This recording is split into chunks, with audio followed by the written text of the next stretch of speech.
नमस्कार, आप देख रहे हैं दूरदर्शन किसान। कोविड-19 महामारी के खिलाफ लड़ाई में किसान उपयोगी जरूरी जानकारियों के साथ इस खास कार्यक्रम आत्मनिर्भर भारत में आप सभी का स्वागत है। मैं हूं अदिति शर्मा। आइए देखते हैं क्या है नया आज के कार्यक्रम में। भारत की अगुवाई में मनेगा अंतर्राष्ट्रीय पोषक अनाज वर्ष। देश में 19 मेगा फूड पार्कों को जल्द पूरा किए जाने का प्रयास जारी। केंद्रीय खाद्य प्रसंस्करण उद्योग मंत्री पशुपति कुमार पारस ने मीडिया को संबोधित करते हुए कहा, मोबाइल ऐप किसानों के लिए बने पसंदीदा। ऐप के जरिए खेती किसानी, वैज्ञानिक खेती से लेकर हर नई तकनीकी की मिलती है जानकारी। कृषि क्षेत्र में नया परिवर्तन है सामूहिक खेती। महिला कृषक भी आत्मनिर्भरता के साथ हो रही हैं सक्षम। आइए देखते हैं समाचार विस्तार से। साल 2023 में भारत की अगुवाई में दुनिया भर में अंतर्राष्ट्रीय पोषक अनाज वर्ष बड़े पैमाने पर मनाया जाएगा। इस संबंध में केंद्रीय कृषि एवं किसान कल्याण मंत्री श्री नरेंद्र सिंह तोमर की अध्यक्षता में उच्च स्तरीय बैठक हुई। इसमें पोषक अनाज को बढ़ावा देने के लिए विविध कार्यक्रम आयोजित करने का निर्णय लिया गया है। आइए डालते हैं नजर इस खास रिपोर्ट पर। प्रधानमंत्री श्री नरेंद्र मोदी के मार्गदर्शन में केंद्र सरकार द्वारा पहले से भी पोषक अनाज संबंधी योजनाएं और कार्यक्रम चलाए जा रहे हैं। केंद्रीय कृषि मंत्री नरेंद्र सिंह तोमर ने बताया कि भारत में खेती किसानी व किसानों को समृद्ध करने के दृष्टिकोण के साथ प्रधानमंत्री नरेंद्र मोदी जी के नेतृत्व में भारत के प्रस्ताव पर संयुक्त राष्ट्र महासभा ने फैसला किया है कि साल 2023 में भारत के प्रायोजन में अंतर्राष्ट्रीय पोषक अनाज वर्ष मनाया जाएगा। इसकी घोषणा के लिए भारत द्वारा वर्ष 2018 में संयुक्त राष्ट्र खाद्य एवं कृषि संगठन को पत्र भेजा गया था, जिसके बाद FAO की कृषि संबंधी समिति व परिषद द्वारा प्रस्ताव को स्वीकार कर दे तथा FAO के 41वें सत्र में प्रस्ताव का समर्थन किए जाने समेत अन्य प्रक्रिया पूरी होने के बाद ये वर्ष मनाने का निर्णय लिया गया है। केंद्रीय कृषि मंत्री नरेंद्र सिंह तोमर ने बताया कि इसके माध्यम से खाद्य सुरक्षा व पोषण के लिए पोषक अनाज के योगदान के बारे में जागरूकता बढ़ाना उद्देश्य है। मिलेट्स के विकास के लिए भारत सरकार ने अनेक कदम उठाए हैं। साल 2018 में इसका राष्ट्रीय वर्ष मनाया गया था। साथ ही एक विशिष्ट पहचान प्रदान करने के लिए कदन्नों को पोषक अनाज के रूप में अधिसूचित किया गया था। देश में 18 बीज उत्पादन केंद्र व 22 बीज हब स्थापित किए गए हैं। सरकार द्वारा क्लस्टर व अग्ररेखित प्रदर्शनों के माध्यम से प्रौद्योगिकी का हस्तांतरण, मूल्य संवर्धित उत्पादों को विकसित करने के लिए मिलेट्स के 3 उत्कृष्टता केंद्र स्थापित करने, पोषण मिशन अभियान में मिलेट्स को शामिल करने जैसे कदम भी इसमें शामिल है। भारत सरकार द्वारा उठाए गए कदमों का सकारात्मक प्रभाव हुआ है, जिससे वर्ष 2017-18 में मिलेट्स का जो उत्पादन 164 लाख टन था, वो वर्ष 2020-21 में बढ़कर 176 लाख टन हो गया है एवं वर्ष 2017-18 में उत्पादकता 1163 किलोग्राम प्रति हेक्टेयर थी, जो वर्ष 2020-21 में बढ़कर 1239 किलोग्राम प्रति हेक्टेयर हो गई है। मिलेट्स का निर्यात वर्ष 2017 में 21.98 मिलियन अमेरिकी डॉलर था, जो 2020 में बढ़कर 24.73 मिलियन अमेरिकी डॉलर हो गया है। 96 अधिक उपज देने वाली रोग प्रतिरोधी, जिसमें 10 पोषक अनाज फसलें व 3 जैव शक्ति युक्त किस्में शामिल हैं। भारत का मिलेट्स उत्पादन एशिया का 80% पोषक अनाज जलवायु प्रतिरोधक क्षमता वाली फसल है। केंद्रीय खाद्य प्रसंस्करण उद्योग मंत्री श्री पशुपति कुमार पारस ने कहा कि देश में 19 मेगा फूड पार्कों को जल्द पूरा किए जाने के प्रयास लगातार जारी हैं, जो कार्यान्वयन के विभिन्न चरणों में हैं। आइए देखते हैं इस पर आधारित हमारी रिपोर्ट। केंद्रीय खाद्य प्रसंस्करण उद्योग मंत्री पशुपति कुमार पारस ने मीडिया को संबोधित करते हुए कहा कि स्कीम का मुख्य उद्देश्य खेत से बाजार तक मूल्य श्रृंखला के साथ साथ खाद्य प्रसंस्करण के लिए आधुनिक बुनियादी ढांचागत सुविधाएं उपलब्ध कराना है। देश में 38 मेगा फूड पार्कों को अंतिम अनुमोदन तथा 3 मेगा फूड पार्कों को सैद्धांतिक रूप से मंजूरी दे दी है। इनमें से 22 मेगा फूड पार्क परियोजनाओं को परिचालनगत बनाया जा चुका है। किसानों की आय बढ़ाने के लिए मंत्रालय द्वारा चिन्हित आम, केला, सेब, अनानास, फूल गोभी, बीन्स आदि 22 शीघ्र नष्ट होने वाली वस्तुओं में मूल्यवर्धन को बढ़ावा देने के प्रयास जारी है। सरकार ने 2021-22 के लिए बजट भाषण में ऑपरेशन ग्रीन स्कीम के दायरे को टमाटर, प्याज एवं आलू से बढ़ाकर 22 शीघ्र नष्ट होने वाली वस्तुओं तक बढ़ाने की घोषणा की है। पूर्वोत्तर क्षेत्र तथा उत्तर बिहार में मिनी फूड पार्कों की विशाल संभावना है। 20 अगस्त को बिहार केंद्रीय खाद्य प्रसंस्करण उद्योग मंत्री पशुपति कुमार पारस का दौरा करेंगे और बिहार के खगड़िया जिले के मानसी में मेगा फूड पार्क का मौके पर आकलन करेंगे। पार्क क्षेत्र के किसानों की बड़ी मात्रा में लीची, मखाना, केला, आलू और मक्का उगाने में सहायता करेंगे तथा क्षेत्र की महिलाओं और युवाओं को नए रोजगार के अवसर उपलब्ध कराएंगे। केंद्रीय खाद्य प्रसंस्करण उद्योग मंत्री पशुपति कुमार पारस ने बताया कि हाल ही में संपन्न सत्र में संसद द्वारा पारित होने के बाद राष्ट्रीय खाद्य प्रौद्योगिकी उद्यमिता और प्रबंधन संस्थान विधेयक 2021 अधिसूचित कर दिया गया है। इसी के साथ खाद्य प्रसंस्करण उद्योग मंत्रालय के तहत राष्ट्रीय खाद्य प्रौद्योगिकी उद्यमिता और प्रबंधन संस्थान कुंडली तथा भारतीय खाद्य प्रसंस्करण प्रौद्योगिकी संस्थान तंजावुर राष्ट्रीय महत्व के संस्थान बन गए हैं। केंद्रीय कृषि एवं किसान कल्याण मंत्री श्री नरेंद्र सिंह तोमर ने राष्ट्रीय पादप आनुवांशिक संसाधन ब्यूरो पूसा नई दिल्ली में विश्व के दूसरे सबसे बड़े नवीनीकृत अत्याधुनिक राष्ट्रीय जीन बैंक का लोकार्पण किया। आइए इस पर और जानकारी के लिए दिखाते हैं आपको ये रिपोर्ट। केंद्रीय कृषि मंत्री नरेंद्र सिंह तोमर ने कहा कि कृषि क्षेत्र के समक्ष विद्यमान चुनौतियों को स्वीकार करते हुए उन पर विजय प्राप्त करने में भारत के किसान पूरी तरह सक्षम है। हमारे किसान बिना किसी बड़ी शैक्षणिक डिग्री के भी कुशल मानव संसाधन है। प्रधानमंत्री श्री नरेंद्र मोदी जी को किसानों की भलाई की लगातार चिंता रहती है और उनकी आय बढ़ाने के लिए अनेक योजनाओं के माध्यम से सरकार द्वारा ठोस कदम उठाए गए हैं। हमारा गौरवशाली अतीत रहा है, उसे पढ़कर देश की प्रगति के लिए सभी को भविष्य के प्रति जिम्मेदारी के भाव के साथ आगे बढ़ते रहना चाहिए। ये नवीनीकृत अत्याधुनिक राष्ट्रीय जीन बैंक इसी दिशा में एक सशक्त हस्ताक्षर है। बायो फोर्टिफाइड फसलों की किस्मों की आवश्यकता महसूस की जा रही है। कहीं न कहीं असंतुलन है, जिसे दूर करने की कोशिशें सरकार किसानों को साथ लेकर कर रही है। केंद्रीय कृषि मंत्री नरेंद्र सिंह तोमर ने आगे कहा कि पुरातन काल में साधन सुविधाओं का अभाव था। हमारे देश में इतनी टेक्नोलॉजी भी नहीं थी, लेकिन प्रकृति का ताना बाना मजबूत था। पूरा समन्वय रहता था, जिससे तब देश में ना तो कुपोषण था, ना ही भूख के कारण मौतें होती थी। लेकिन जब ये ताना बाना टूटा तो हमें मुश्किलें पेश आने लगी और विशेष प्रयत्न करने की जरूरत पड़ी। सरकार के किसानों व कृषि वैज्ञानिकों के साथ सफल प्रयत्नों के फलस्वरूप आज खाद्यान्न की उत्पादन व उत्पादकता निरंतर बढ़ रही है। कार्यक्रम में उपस्थित केंद्रीय कृषि एवं किसान कल्याण राज्य मंत्री कैलाश चौधरी ने कहा कि जर्म प्लाज्म के लिए अत्याधुनिक सुविधाओं सहित नवीनीकृत जीन बैंक से कृषि किसानों को काफी फायदा होगा। सरकार सकारात्मक सोच से काम कर रही है। प्रधानमंत्री जी का लक्ष्य किसानों को आत्मनिर्भर बनाने का है। सरकार इस दिशा में हर संभव प्रयास कर रही है। इसी के साथ कार्यक्रम में वक्त हो चला है एक छोटे से ब्रेक का। आप कहीं मत जाइए, देखते रहिए हमारा कार्यक्रम आत्मनिर्भर भारत। बने रहिए दूरदर्शन किसान पर।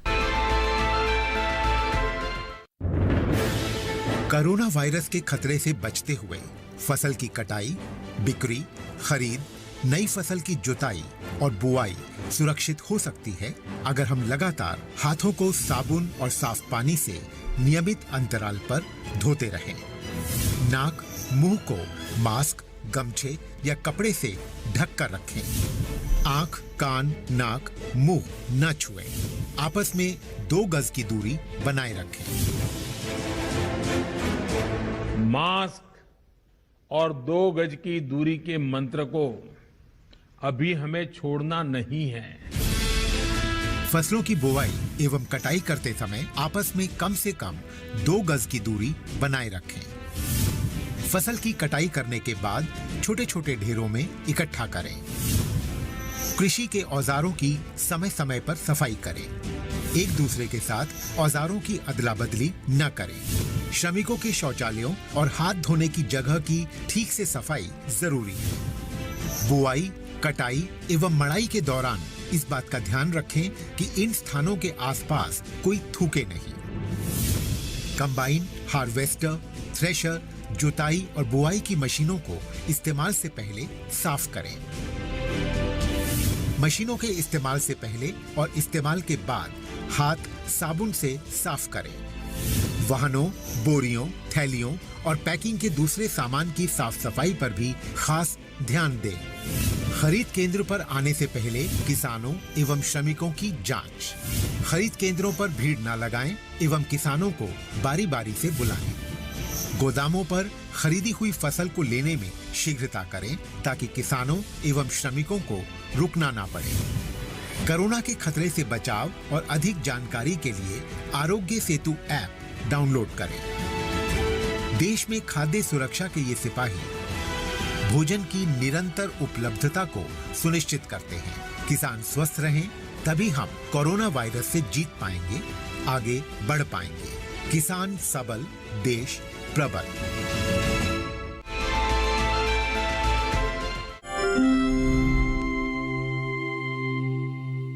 गांव का नाम है बांदकर।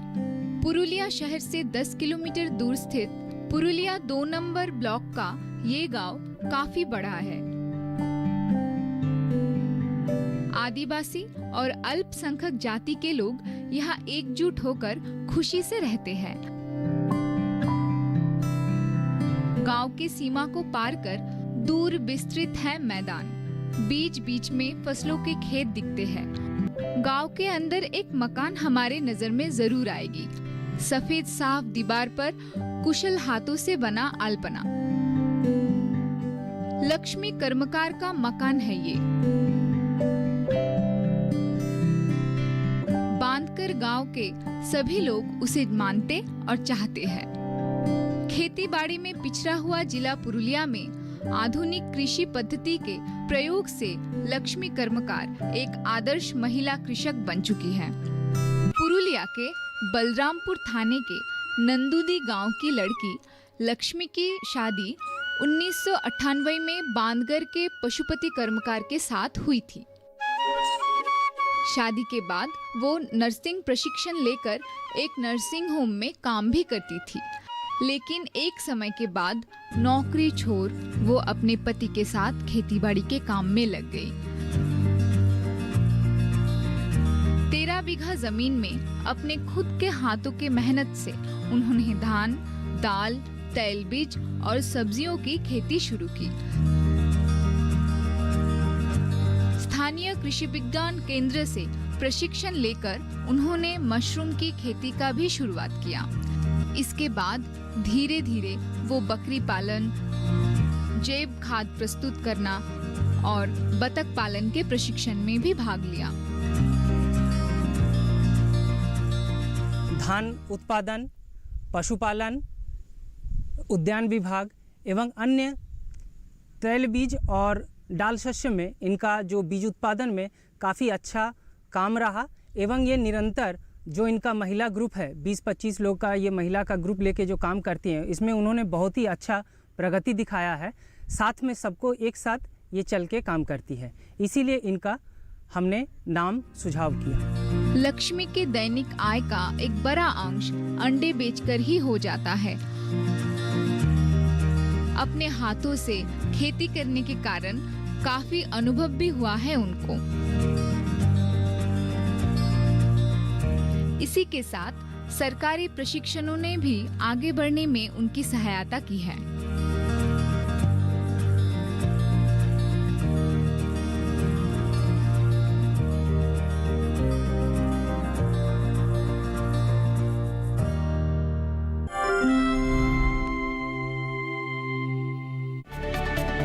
नया जमाना, कुशल किसान, कृषि जगत की नई उड़ान, नवीनताएं, सूचनाएं, जानकारियां और विज्ञान,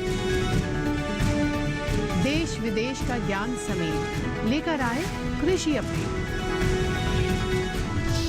हर बुधवार शाम 4:30 बजे सिर्फ डीडी किसान पर। ब्रेक के बाद दूरदर्शन किसान के कार्यक्रम आत्मनिर्भर भारत में आप सभी का फिर से स्वागत है। ग्रामीण भारत में इंटरनेट और बिजली की पर्याप्त उपलब्धता के कारण आज लगभग ज्यादातर हाथ में स्मार्टफोन है। कृषि क्षेत्र में हो रहे बदलाव को किसान स्मार्टफोन में मौजूद तमाम ऐप के जरिए देख समझ रहे हैं। ऐसे ही हम आपको इन 4 ऐप के बारे में बताएंगे जो किसानों के मोबाइल में जरूर होने चाहिए। आइए देखते हैं कौन से हैं ये ऐप। किसान हमारे अन्नदाता है, ये बात तो हम सभी भली भांति जानते हैं, लेकिन किसानों के हितों की बात की जाए तो प्रधानमंत्री श्री नरेंद्र मोदी कृषि और किसानों के हितों के लिए तत्पर है। प्रधानमंत्री के नेतृत्व में कृषि क्षेत्र में काफी तेजी से बदलाव हो रहे हैं। इसी दिशा में आगे बढ़ते हुए हमारी सरकार ने किसानों के लिए खेती बाड़ी से जुड़ी जानकारियों के लिए मोबाइल ऐप लॉन्च किए। किसानों के मोबाइल पर ये ऐप खेती, किसानी, मौसम, पशुपालन, मत्स्य पालन, नई तकनीक और वैज्ञानिक खेती तक की जानकारी दे रहे हैं, जिससे हमारे किसान भाई बहनों को उन्नत खेती में मदद मिल रही है और खेती किसानी की जरूरी जानकारियां भी प्राप्त हो रही है। आज हमें तकनीक से लेकर तौर तरीकों तक में बदलाव देखने को मिल रहे हैं, जिससे टेक्नोलॉजी और डिजिटलाइजेशन का असर खेती किसानी पर भी पड़ रहा है। यही कारण है कि किसान अब इस बदलाव के साथ चल रहे हैं और डिजिटल रूप से खुद को सशक्त करते हुए उन्नत खेती कर कमाई बढ़ा रहे हैं। किसान सुविधा ऐप 2016 में किसानों को सशक्त करने और गांवों के विकास के लिए प्रधानमंत्री नरेंद्र मोदी ने इस ऐप को लॉन्च किया था। इस ऐप के जरिए किसान अगले 5 दिनों का मौसम विक्रेता, बाजार मूल्य, कृषि सलाह, पौध संरक्षण की जानकारी ले सकते हैं। इफ्को किसान एग्रीकल्चर ऐप इफ्को किसान ने 2015 में इस ऐप को लॉन्च किया था। इसका इस्तेमाल कर किसान बाजार भाव, मौसम की जानकारी और कृषि संबंधी सलाह प्राप्त कर सकते हैं। इस ऐप पर किसानों को ऑडियो और वीडियो के तौर पर भी कृषि जानकारी मुहैया कराई जाती है। ये ऐप एक हेल्पलाइन नंबर की सुविधा भी देता है। उस नंबर पर कॉल कर आप किसान कॉल सेंटर में बात कर सकते हैं और अपने लिए जरूरी जानकारी हासिल कर सकते हैं। 2016 में केंद्रीय कृषि मंत्री नरेंद्र सिंह तोमर ने इस ऐप को लॉन्च किया था। इस ऐप को लॉन्च करने का उद्देश्य ये था कि किसानों को भारतीय कृषि अनुसंधान परिषद द्वारा किए जा रहे कार्यों की जानकारी मिले। ICAR समय समय पर अन्य संस्थानों के साथ मिलकर कृषि प्रौद्योगिकी विकसित करता रहता है। इसका इस्तेमाल कर किसान अपनी आमदनी बढ़ाते हैं। इन प्रौद्योगिकियों को किसानों तक पहुंचाने के लिए ऐप को माध्यम बनाया गया था। ऐप पर किसान ज्यादा बेहतर तरीके से टेक्नोलॉजी के बारे में समझ सकते हैं, क्योंकि यहाँ पर वीडियो के रूप में भी जानकारी दी जाती है। Meghdoot app Meghdoot mobile app को भारत मौसम विज्ञान विभाग, भारतीय उष्णकटिबंधीय मौसम विज्ञान संस्थान और Indian council of agriculture research ने मिलकर लॉन्च किया है। इस ऐप का उद्देश्य किसानों को स्थानीय भाषाओं में स्थान, फसल और पशुधन समेत मौसम आधारित कृषि सलाह प्रदान करना है। इस ऐप पर सप्ताह में 2 दिन यानी मंगलवार और शुक्रवार को जानकारी अपडेट की जाती है। मेघदूत ऐप तापमान, वर्षा, आर्द्रता और हवा की गति की दिशा से संबंधित पूर्वानुमान प्रदान करता है। ये ऐप अलग अलग फसलों में कृषि कार्यों की जानकारी से लेकर पशुओं की देखभाल करने तक हर प्रकार की सलाह प्रदान करता है। समय की मांग को देखते हुए कृषि क्षेत्र में एक बड़ा परिवर्तन हो रहा है। ये बदलाव है सामूहिक खेती का। सामूहिक खेती करने के गुणों को अपनाकर छोटे किसानों के साथ साथ महिला कृषकों की जिंदगी भी एक नए परिवर्तन की ओर अग्रसर हो रही है। आइए इससे जुड़ी जानकारियों के लिए दिखाएं आपको हमारी ये रिपोर्ट। सामूहिक खेती में स्वेच्छा से भूमि, श्रम और पूंजी को एकत्रित करना और खेती करना शामिल है। इससे छोटे किसानों को अपनी उत्पादन बाधाओं को दूर करने में मदद मिलती है। कोविड काल में ग्रामीण क्षेत्र ने अर्थव्यवस्था को बेहतर तरीके से संभाला। उस समय जब सब कुछ बंद था, केवल कृषि क्षेत्र की गतिविधियां ही जारी थी, जिसके चलते अर्थव्यवस्था को काफी सपोर्ट मिला। यहाँ तक कि कोरोना की दोनों लहर में कृषि क्षेत्र में लॉकडाउन नहीं लगाया गया, इसलिए कृषि पर कोरोना काल का खास असर भी नहीं हुआ। इसीलिए कोविड की वजह से ग्रामीण बैंकिंग में ज्यादा फर्क नहीं पड़ा है। बैंकों ने इस दौरान 15,05,000 करोड़ के कर्ज बांटे हैं। इतना ही नहीं, पशुपालन और मछली पालन के क्षेत्र में भी किसान क्रेडिट कार्ड के अच्छे परिणाम देखे जा रहे हैं। दूसरी ओर देश में महिला कृषकों की जिंदगी को सामूहिक खेती नई दिशा और दशा दे रही है। इसी के साथ कार्यक्रम में वक्त हो चला है एक और छोटे से ब्रेक का। आप कहीं मत जाइए, जल्द ही हाजिर होंगे। बने रहिए दूरदर्शन किसान पर, देखते रहिए हमारा कार्यक्रम आत्मनिर्भर भारत।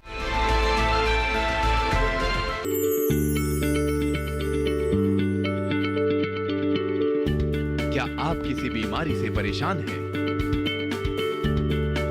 चाहते हैं डॉक्टर की सलाह? तो हम हैं आपके साथ, बताएंगे आपको जीने की राह। समस्याएं आपकी, समाधान देश के मशहूर विशेषज्ञों के। घर बैठे बात करें देश के जाने माने डॉक्टरों से। हमारे लाइव प्रोग्राम स्वस्थ किसान में हर शनिवार शाम 6 बजे से 7 बजे तक।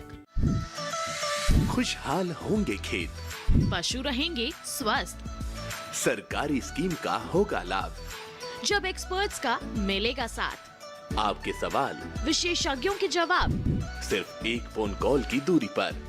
देखिए किसानों का अपना प्रोग्राम हेलो किसान, सोमवार से शुक्रवार शाम 6 बजे से सिर्फ दूरदर्शन किसान पर।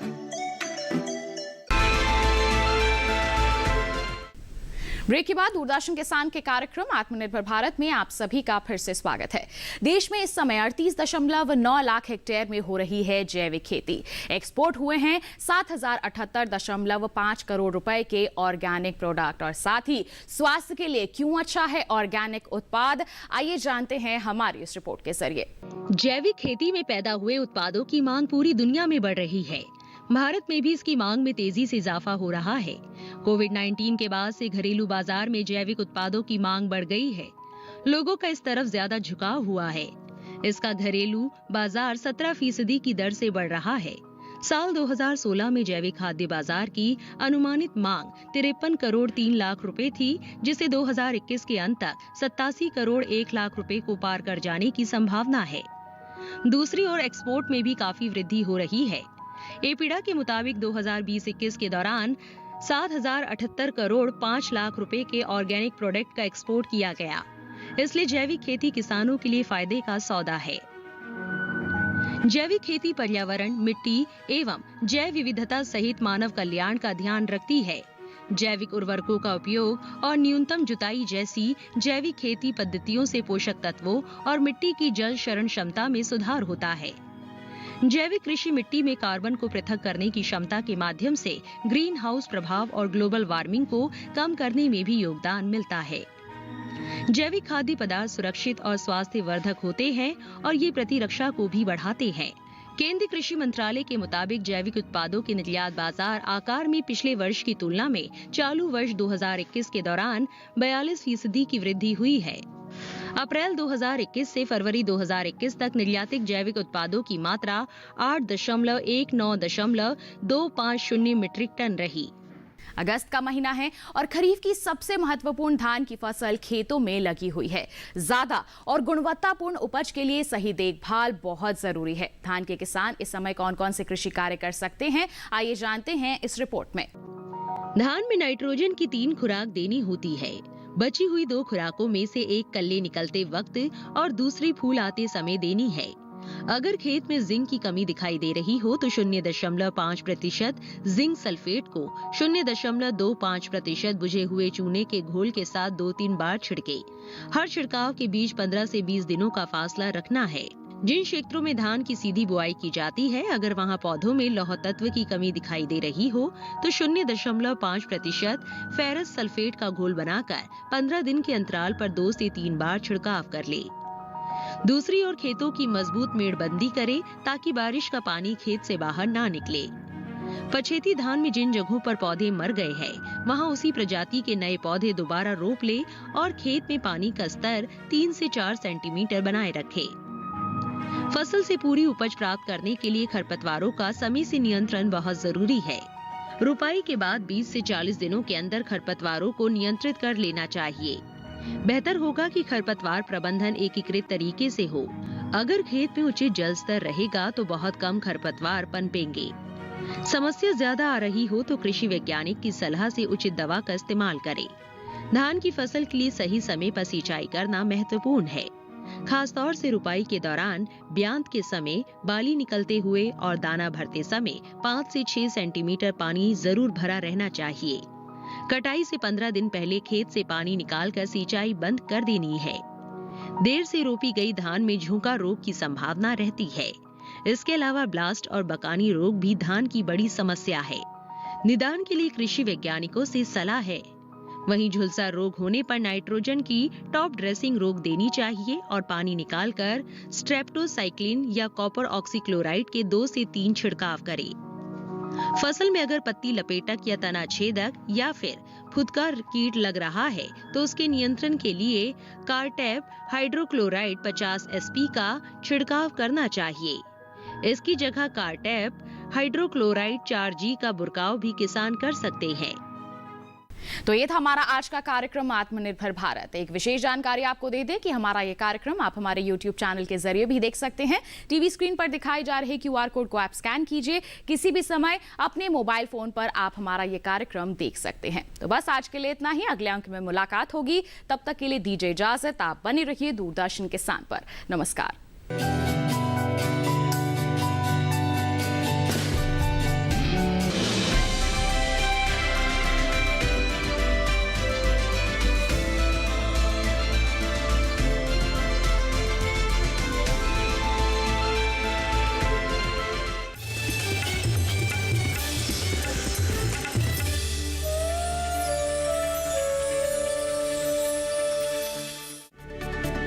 नया जमाना कुशल किसान। कृषि जगत की नई उड़ान। नवीनताएं, सूचनाएं, जानकारियां और विज्ञान। देश विदेश का ज्ञान समेत लेकर आए कृषि अपडेट। हर बुधवार शाम 4:30 बजे सिर्फ डीडी किसान पर। हम एक अच्छा सा स्कूल बनाएंगे जिसमें इस गांव के बच्चे पढ़ने आया करेंगे।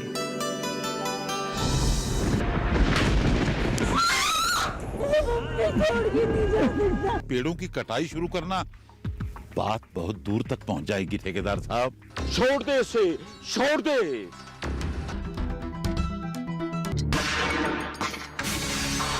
हर बात का कोई नियम होता है। तूने गुनाह किया है। आज तक मैंने जो भी चीज चाहिए उसे हासिल करके रहा।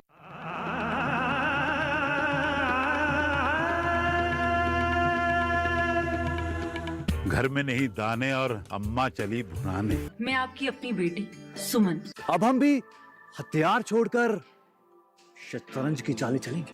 तुझे एक कहानी बताती हूँ। देख, कहानी एक गांव की।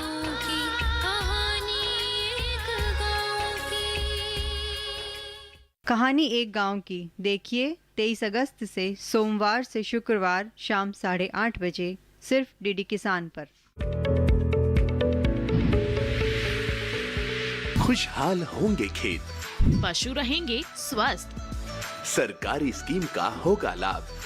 जब एक्सपर्ट्स का मिलेगा साथ, आपके सवाल विशेषज्ञों के जवाब, सिर्फ एक फोन कॉल की दूरी पर। देखिए किसानों का अपना प्रोग्राम हेलो किसान, सोमवार से शुक्रवार शाम 6 बजे से सिर्फ दूरदर्शन किसान पर। नया जमाना कुशल किसान। कृषि जगत की नई उड़ान। नवीनताएं, सूचनाएं, जानकारियां और विज्ञान। देश विदेश का ज्ञान समेत लेकर आए कृषि अपडेट। हर बुधवार शाम 4:30 बजे सिर्फ डीडी किसान पर। हम एक अच्छा सा स्कूल बनाएंगे जिसमें इस गांव के बच्चे पढ़ने आया करेंगे।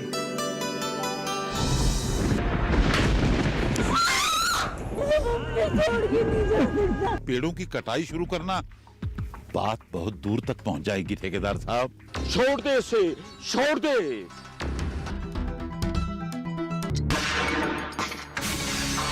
हर बात का कोई नियम होता है। तूने गुनाह किया है। आज तक मैंने जो भी चीज चाहिए उसे हासिल करके रहा।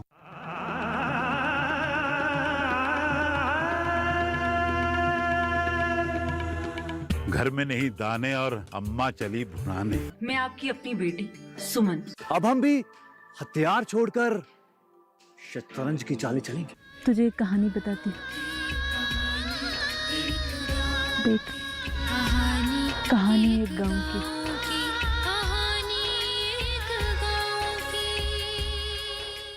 कहानी एक गांव की देखिए 23 अगस्त से सोमवार से शुक्रवार शाम 8:30 बजे सिर्फ डीडी किसान पर।